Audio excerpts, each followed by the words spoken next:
Today's daf we're going to be learning is Chullin, daf Kuf Yutet. Today's daf is sponsored by Maya Zanger Shamir in loving memory of Sarah Nedes, Sarah Bat Esther. She passed away just over a week shy of her 100th birthday. She was the best Safta math tutor and gourmet baker.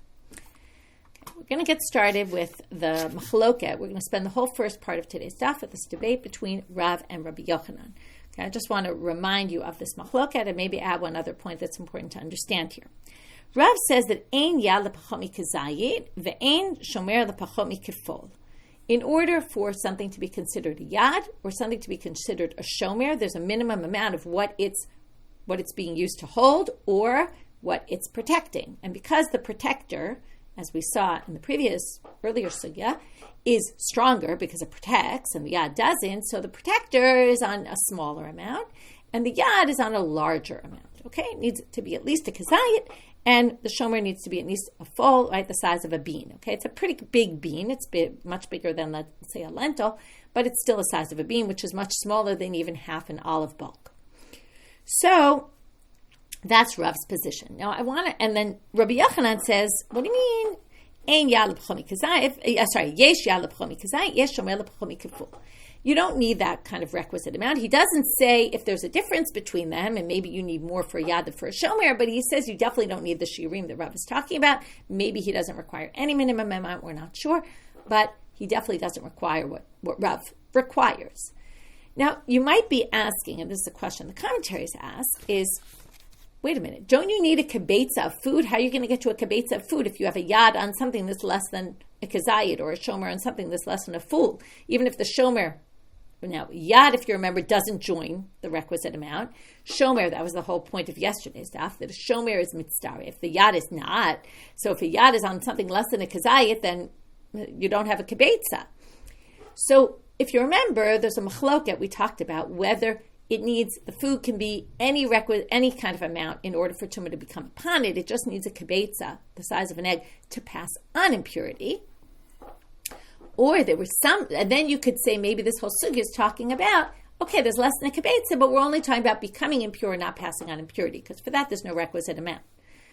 So then what about the commentaries who say that even to become tameh you need a kibetza? So then you have to explain, and there's different explanations the commentaries give about this, but that it must be that somehow this is together with other food, and then the question is in what way are they together to be able to count this all as one requisite amount. So in other words, what it means is we have a yad with the item that's a kazayit, or less than a kazayit according to Rabbi Yochanan, or the shomer with that, plus it's next to other food, and altogether that's a kibetza. Okay, just so you don't get confused about it, because it's confusing. Why are we talking about kazayit full when you really need a kibetza? But those are two separate issues sort of that have to kind of connect, but that's only if this food is with other food. Is it going to be counted? Because maybe, right, if the yad, let's say, is touching, but the food is not, and the yad is together with that, will we count it for the shear of a kibetza? Okay, that's just a side point that I think just needs to be asked here, because otherwise it's a little confusing what the sugya is talking about. Now we're going to have 4 difficulties. The first 2 are going to be on Rav and Rabbi Yochanan, and the second 2 are only on Rav. So Shnei Atzamot, so you really have to keep in your head that for a yad you need a kazayit. According to Rav, according to Rabbi Yochanan, you don't. For a shomer, you need it to be the size of a bean, okay? And Rabbi Yochanan thinks you don't.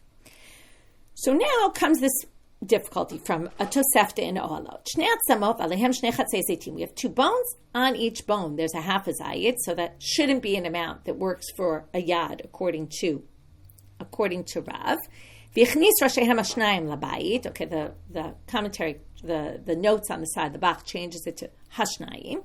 Okay, he puts the heads of both of them into the house, but not the part with the meat on it.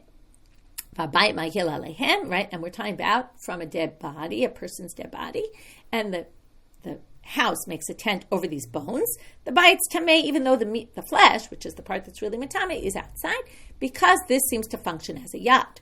And that obviously, right, now what does it say here? Half a zayit. That doesn't seem to go with Rav. Yehuda ben Akosa mishum Rabbi Yochanan he'ach shnei atzamot mitzarfim l'kazayit. Now Yehuda ben Akosa says, how could these both join together for a kazayit? Each one doesn't have the din of a yad. Now that sounds like Rav. But despite that, we could just easily say Rav holds like Yehuda ben Kosa. First, they want to kind of ask it as a question and say, V'Rav, hai b'mai mokimla. How's he going to explain this? Now, what I didn't mention yesterday is that there's two different kinds of bones that could be functioning here. One is a yad. That's what I said. There's bone on one side, meat on the end of it. Okay, and the part without the meat was the part that went inside. But you could have a bone with marrow inside. The marrow is considered food, and then the bone is a shomer. It's protecting it. So, yad kasher reisha. If it's a yad, then the reisha doesn't make sense because the Tanakama says that it works, and it doesn't have a kazayit. How could it be a yad? Shomer kasher seifa. Now, if you think it's a yad with a bone with marrow in it, then all you need is for it to be the shear of a fool, right, of this bean. And if it needs to be the shear of a bean, well, a bean is less than half an olive bulk. So this should actually work. So why did Yehuda ben Kosa say it doesn't work? So, ibaytema b'shomer, v'ibaytema b'yad, we can explain it according to either. Ibaytema b'yad, you could say it's a yad, v'huda amar ki Yehuda ben Kosa. You could say it's a yad, and he holds like Yehuda ben Kosa that doesn't work. And that's very simple. That's how I read it the first time. Or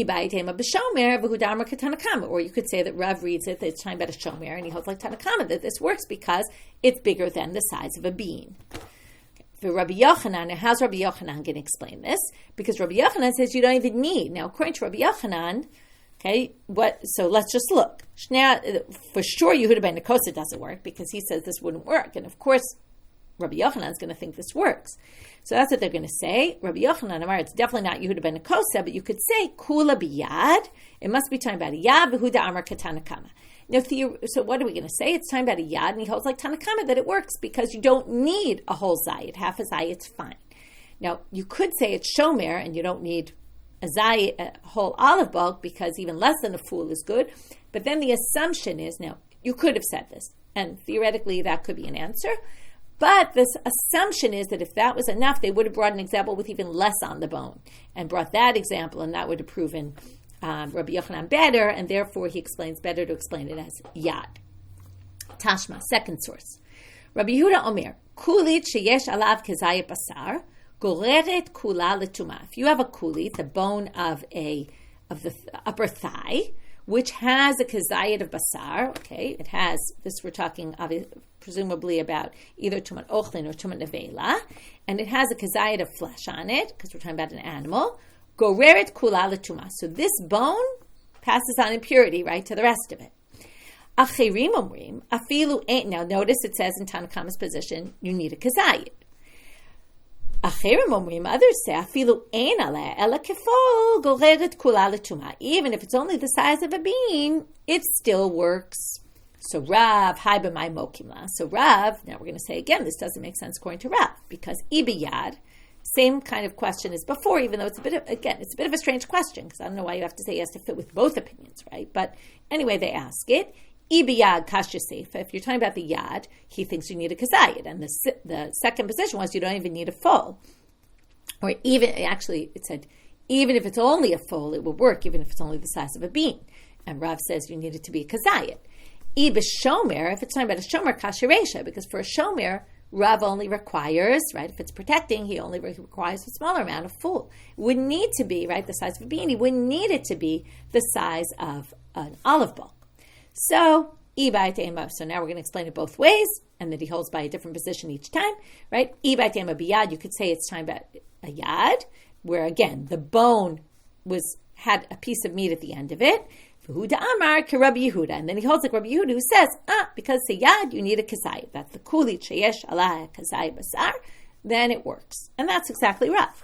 Or, ibaytema b'shomer ka'acherim. And then you read acherim as, even if it doesn't have a full, goreret kula letuma, but it needs to have a full, right? So that's Rav by din of shomer. It needs a full, and that would work the size of a bean. Rabbi Yochanan Amar Kula B'Sh. Now, Rabbi Yochanan definitely can't fit with Rabbi Yehuda, because Rabbi Yehuda says you need a kazayit. He doesn't think you need a kazayit for anything. So Rabbi Yochanan Amar Kula B'Shomer. The whole thing's talking about a shomer. Again, the kuli bone has the marrow inside, and it touched the bone, not the marrow. It would pass on impurity if it was. Now look, Acherim said even if it doesn't have a full, right? even if it's less than a kazayit, but has a full, well, he holds like a cherim. So he holds like them that it's enough to have a full. Now, this is a little tricky. Because acherim, hakeful ka'amre. But acherim sound like you need a fool. Now, what did Rabbi Yochanan say? You don't even need a fool for a shomer. Right? You don't even need that amount. Less is fine. So they say, well, acherim is a little tricky to read. I'm just going to go back to the line of acherim.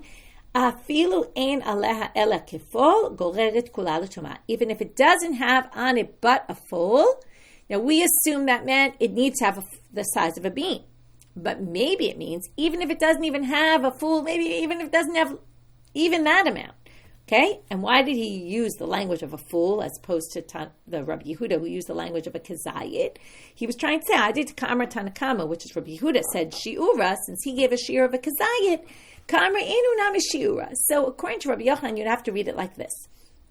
I want you to notice that what we did in this sugya is we said maybe it's talking about a yad, and then, Rav holds like the position of Rabbi Yehuda, or he holds like a cherim and it's talking about a shomer. And then we said Rabbi Yehuda also holds like a cherim and it's a shomer. We're reading that same line for both of them. How can we possibly do that? And the answer is that according to Rabbi Yochanan, according to Rav, we're going to read it as it needs a full though.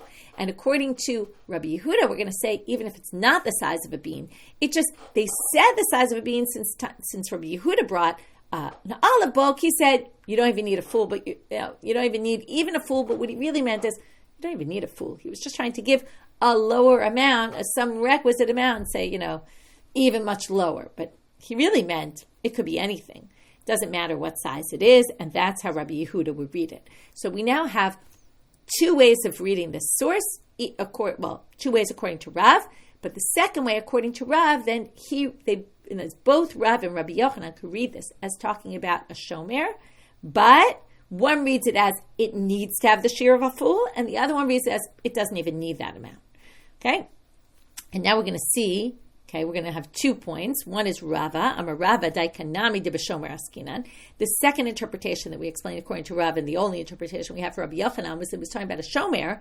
Well, that makes sense, to Katani Kulit, and a kulit is a bone that generally has marrow. So, Shma Mina. So that's a better interpretation. And now we're going to bring up a machloket between two Amoraim, one of them being Rabbi Yochanan, about how to understand how to read the Acherim's position, the exact same 2 ways we saw it a minute ago. Rabbi Chanina Amar Zehushi, or Itmar, it was said. Rabbi Chanina Amar Zehushi, or he's referring back to the Acherim. When the Acherim said, even if it doesn't have even a foal, the size of a bean, it meant Zehu shiur, that is the amount it needs. It needs a requisite amount, though, of the size of a bean. Whereas Rabbi Yochanan Amar Ein Zeh shiur. Rabbi Yochanan said that's not meant to be taken seriously. He doesn't really mean it needs exactly that amount. It means it doesn't even need that. Ein Zeh shiur hakatani kefol. But how could you read it that way? It says it needs to be a foal, right? Unless it has just a foal, that would work. So, again, they answered, this is just as if you didn't see the last sugya.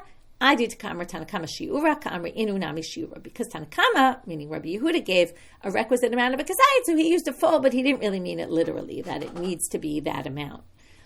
Okay. So, there you have 2 sources that we had to explain both according to Rav and both according to Rabbi Yochanan. Each time we explained it, either it's a yad or it's a shomer. Again, meaning either it had marrow or it didn't have marrow, right? Did have marrow, it would be a shomer. Didn't have marrow, it would be a yad. And then we had to explain who holds by what position, depending on whether you say it was talking about a yad or a shomer. Now we're going to have 2 more sources, which are actually going to appear in the next section as well. And the Gemara is making reference to that later section in here. You'll see in a minute. 2 sources that are going to be a difficulty just according to Rav, who says, again, if you have a yad, it needs to be minimally a kazayit, to function as a yad, to be able to pass on impurity and accept impurity. And according to if it's a shomer, then it's going to need to be the size of this bean, this full bean, which is a bigger size bean. We're going to see that right now. Now they're talking here in a Mishnah in Uktzin about pods with peas inside. Okay, now we have pods with big peas, with the full-size peas, and we have pods with teeny peas in them, kitni, legumes. And they're smaller peas. Rabbi Elazar ben Azariah mitaher. Okay, so first of all, if you have just the pod by itself, it's not going to be mitame. If you have a pod with something in it, it will be. Okay, but then the pod will function as a shomer. But comes Rabbi Lazar ben Azariah and he says, Rabbi Lazar ben Azariah mitaher b'shel pol umitameh b'shel kitnid. He says it depends what is in the pod.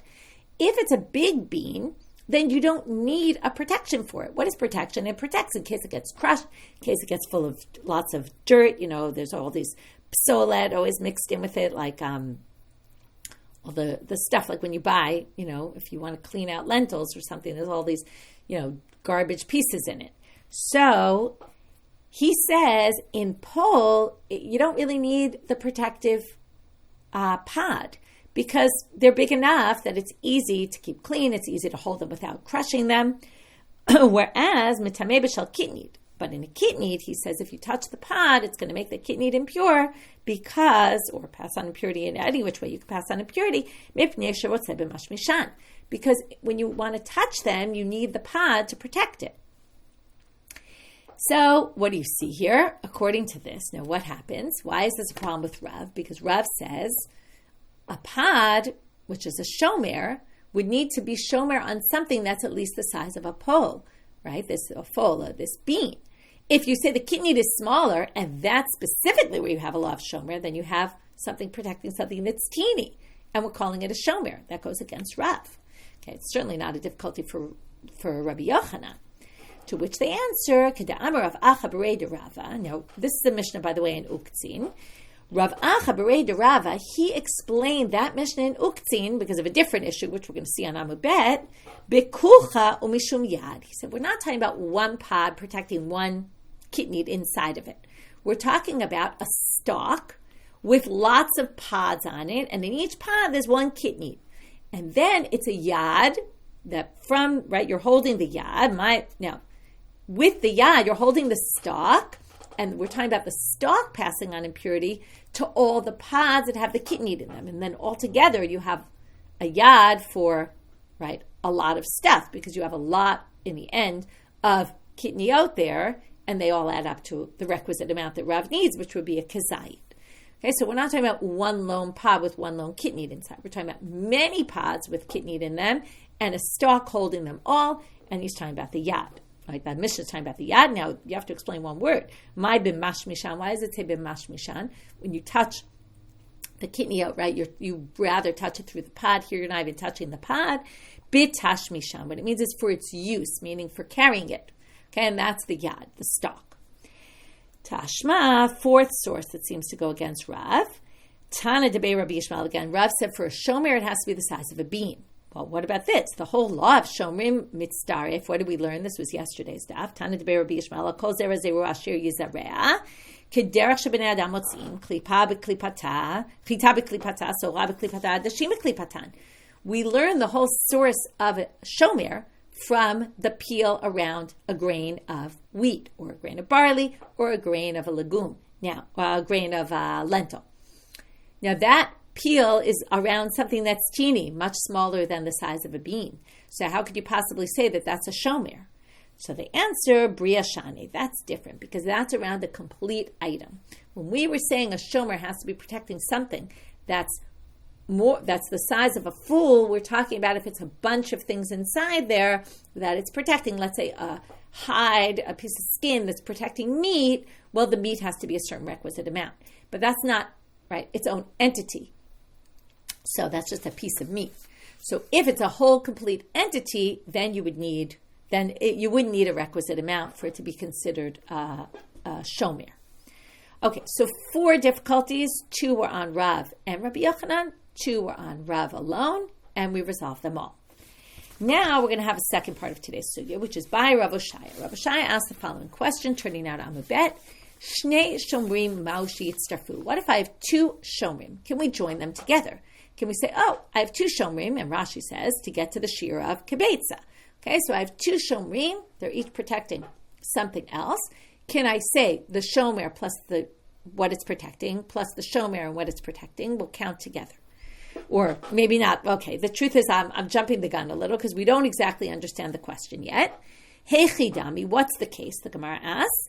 Ilema bezel gavzeh. We're talking about one on top of the other. Like let's say you have, they're going to give an example of an onion, okay, but you have one layer of peel and then another layer of peel before you get to the actual vegetable. So if you want to say, Shnei Shomrim, can we put them together? In that kind of case, that's certainly not the question, because Mi'ika Shomer al Gav Shomer. That's a Shomer on top of a Shomer. It's got two layers of protection, and we don't call both layers protection. Okay, they're not both Shomrim.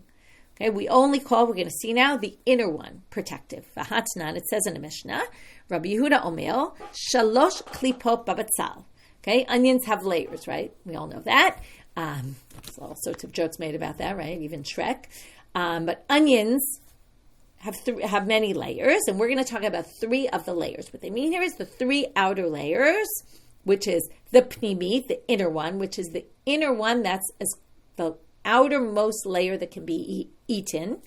Bein shlema bein k'dura mitzarefet. It's going to be considered as part of the requisite amount. Let's say you have an onion and you have that layer on it. That's going to count whether it's whole or whether it has holes in it. Okay, whole, two different holes, right? Whether it's complete or whether it's got holes in it.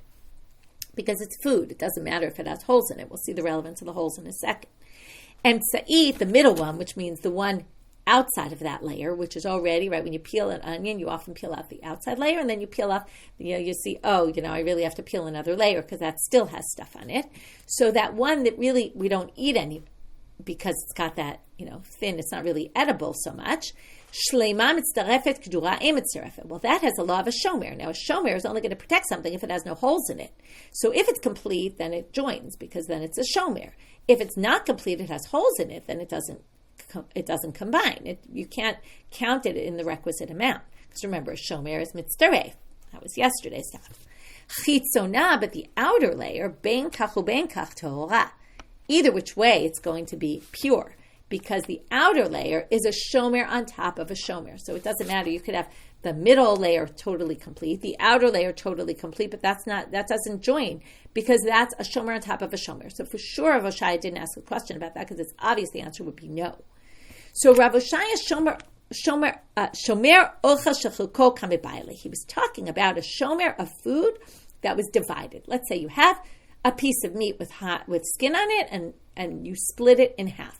And now you have two halves. You have a piece of meat with a hide and a piece of meat with skin and a piece of meat with skin. You have two shomrim together. Now one, the skin of that one is not protecting the meat of the other. And the skin of that piece of meat is not protecting the meat of the other. Lo mitzdarfin, so maybe they don't combine. O dilma, or maybe because each one protects its own, they do join together. So what are we going to bring? The last two sources we're going to bring to try to get to an answer. In the end, I'll already tell you, we're going to reject both as being answers for the same reasons we rejected them previously, or maybe a different one. We're going to see one of them for the same reason, one of them for a different, and we're going to end up with no answer to this question. But at first, they're going to try. Tashma, Rabbi Elazar ben Azariah mitaher b'shel pol u'mishameh b'shel kidney.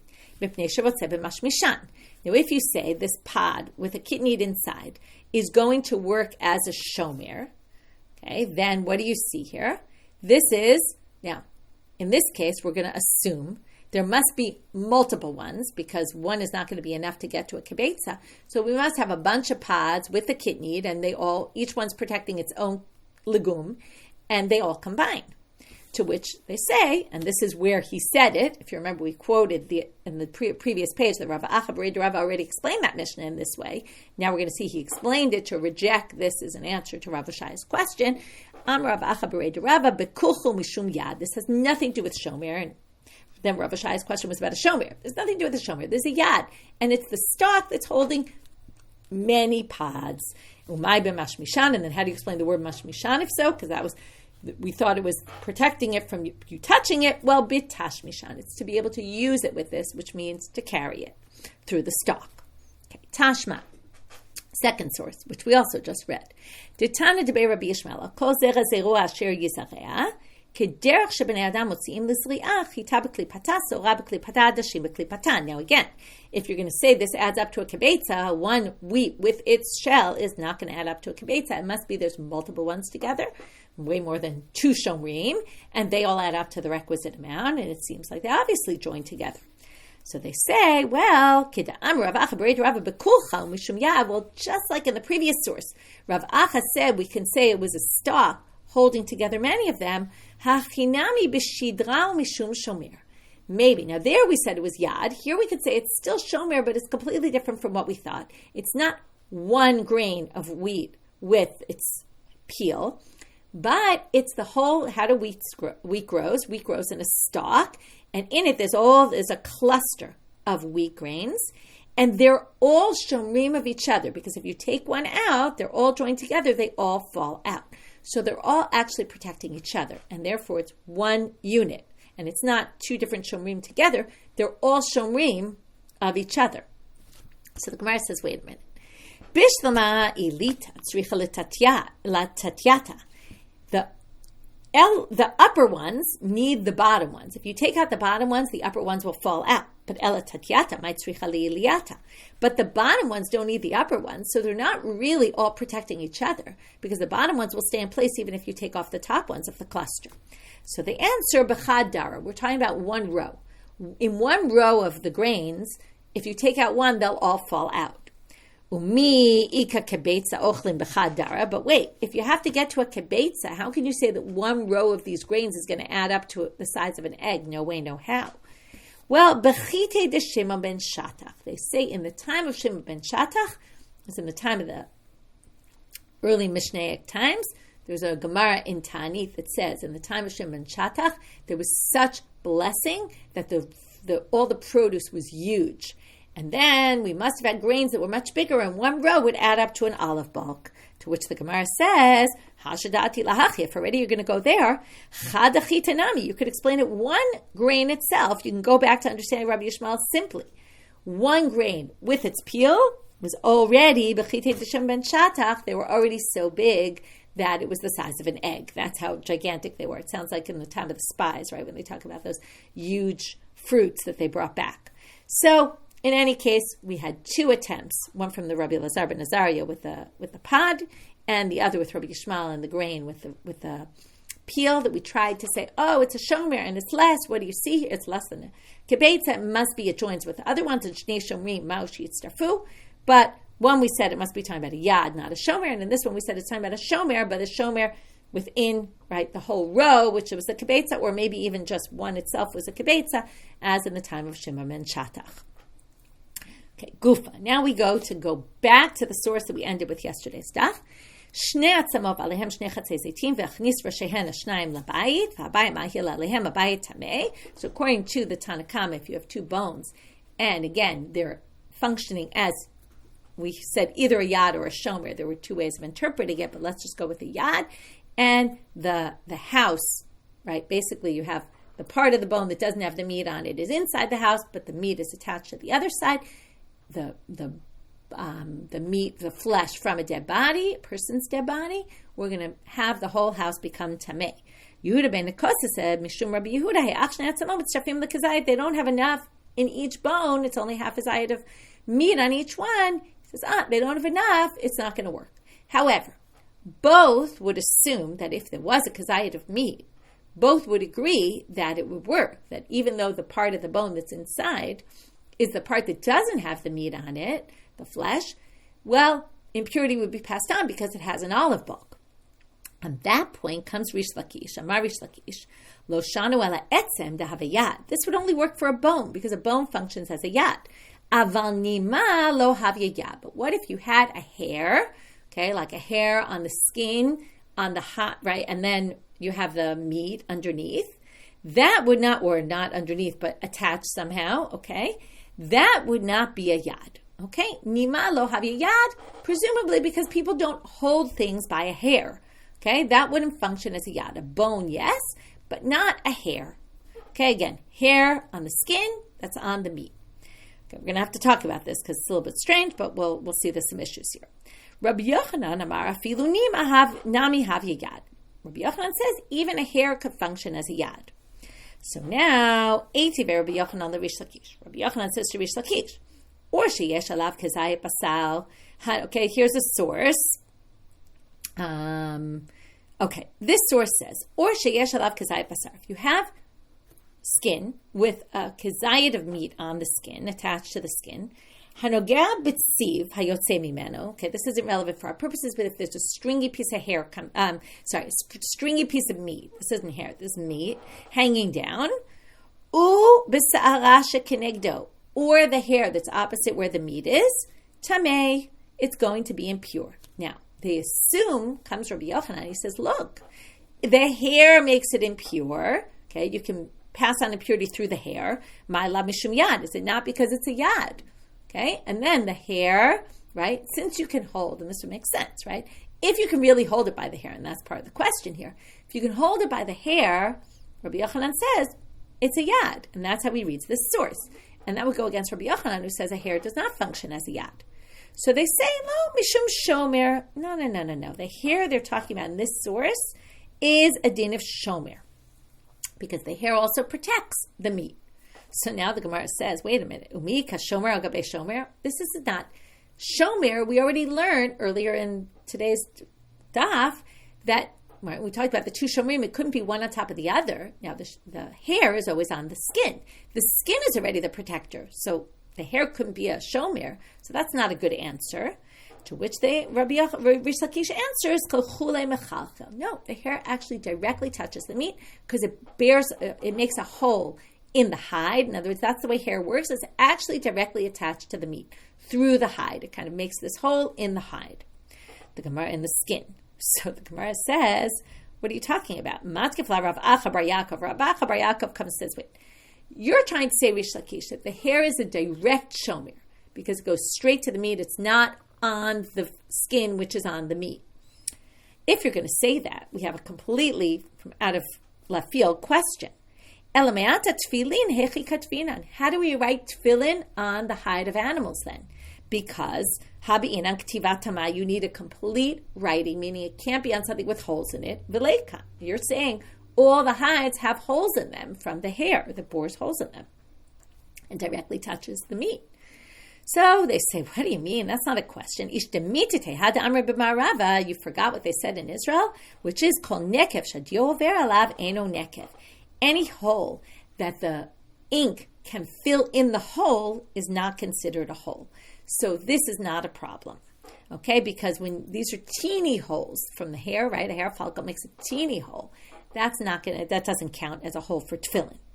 Okay, that was the first explanation, that we have this problem with the Braita, with this Mishnah, that I think it's the Mishnah, I forgot to check, but, or I just don't remember, but anyway, the hair, shekenegdo, is tameh, right? Can make it tameh.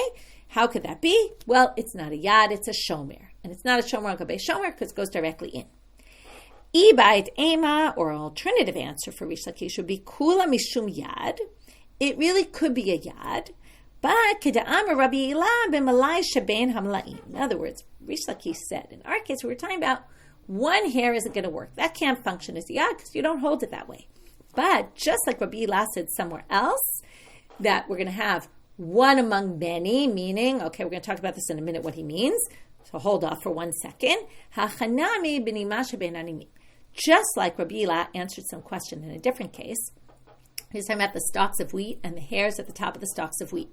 Now there he was saying one among many, meaning you were holding it by all of them, and that could function as a yad. Also here, we're not talking about one hair. In that source that you brought as difficulty to me, Rish Lakish says it's many hairs, and many hairs you can use as a yad, and then it would function as a yad. I was talking about one hair, what doesn't work as a yad. Hey chayit mar de Rabbi Eli, where did he say that? Aha, he said it on this. Milai shebeshibolim mitamim umitamim ve'enam mitzdarfim. Those hairs on the shibolim, on the stalks of wheat, pass on impurity. They can become impure, okay? And they can't combine, though, to get to the requisite amount. Why is that? Again, go back to yesterday's sugya. Yad in food doesn't combine, but shomer does. So obviously he views these as yad, because they're not mitzdarfim. Now, milai lamai chaze, what are they worthy of? What are you going to do with those hairs? They're very thin. Amar Rabbi Elah b'malai sheben amlaim. He's talking about when there's one among many, and then you can hold them all, and they become a yad. Okay? And therefore, just like he said it there, Rish Lakish says you can answer here. So either he says that source is talking about a shomer, okay, it's not even a yad, and that doesn't raise difficulty for me, because the hair is actually protective, Or you say it's a yad, but it was talking about many hairs, and I was talking about one hair. Now, Ikad Amre, Lishna Achrina, there's a different version that in the middle of the conversation, when he tried to say it was talking about a shomer, then the first answer, he said, in other words, instead of answer number 2 being an option, we're going to use something said in answer number 2 as part of strengthening answer number 1. You'll see in a minute what I mean. Hachinami mistaber de mishum shomer. It must be that it's clearly a shomer there when it said, B'sarasha kenegdo tamei, because because if it was talking about yad, what on earth could one hair be usable for? To which Rabbi Yochanan answers him, what do you mean? I'll tell you how to read it like yad. Rabbi Yochanan says, what are you talking about? You're trying to prove that it's shomer, because what else can you do with a yad?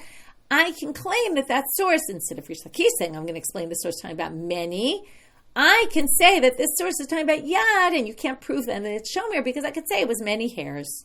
And then, again, because this is in place of the second version, the Gemara then has to say, okay, well, where did he say that? It's not on what it says in the Mishnah. Mitamim. They become impure. They can pass on impurity. They can pass on impurity. No. Mitamim, they can become impure. Umitamim. And they can make other things impure. They don't combine. Milai lamai chaze. What is this? These hairs. What are they usable for? Am Rabbi Eli b'milai sheben amlaim. Okay, that was just to explain where Rabbi Eli said it, as we already saw. Okay, finish the daf. What do we do today? We started with these 4 difficulties: 2 on Rav and Rabbi Yochanan's position about what's the minimum amount required in a yad or a shomer. For each one, a different amount.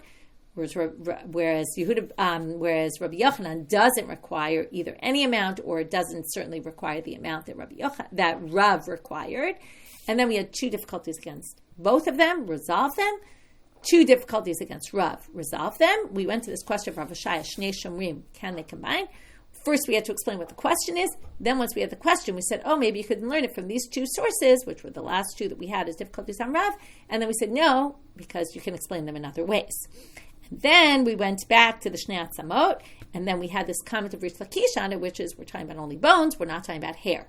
And then Rabbi Yochanan said even hair, and then we had this difficulty Rabbi Yochanan raised against Rish Lakish, and either there were 2 answers to Rish Lakish, or there was one answer where Rish Lakish tried to prove his answer, and then Rabbi Yochanan questioned it and said, that's not a good proof, because you could explain it as one hair among many, just like in this other case that Rabbi Eli used. What we saw used a bunch of times today is the same way somebody used that answer somewhere else. We're going to take it and use it for our purposes here. And with that, we finish for today, wishing everyone a good day.